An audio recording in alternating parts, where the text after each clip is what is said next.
শরীরের উপর লোড কম পড়বে, ওই জন্য হ্যাকসো ব্লেড দিয়ে কাটছি। আর ছোট একটা ছেনি মতো আছে, বাটালি মতো আছে, সেইগুলো দিয়ে করে জিনিসটাকে করার চেষ্টা করছি। এগুলো সব টাইট ফিটিং আছে, এটা হাতুড়ি একটু মেরে দিলে পরে ঢুকে যাবে।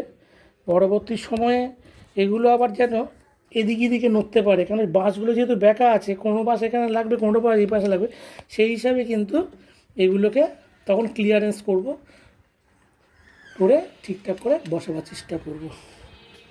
দেখা যাক এখন কী হয়। আর এগুলো বাঁশের ছাল চুবড়গুলো বেরিয়েছে, যেগুলো এখান থেকে বেরিয়েছে সেগুলো হচ্ছে এগুলো। দেখি কতদূর কী করতে পারি। ঠিক আছে, পরে ভাবি প্রত্যেকটা ভিডিও দেওয়ার চেষ্টা করব। কমপ্লিট সময় লাগবে, প্রতিদিন 2-3টে করে গর্ত করছি। এগুলো একদিনে হবে না, 2-3টে করে গর্ত প্রতিদিন করতে হচ্ছে, একটা একটা করে। ঠিক আছে।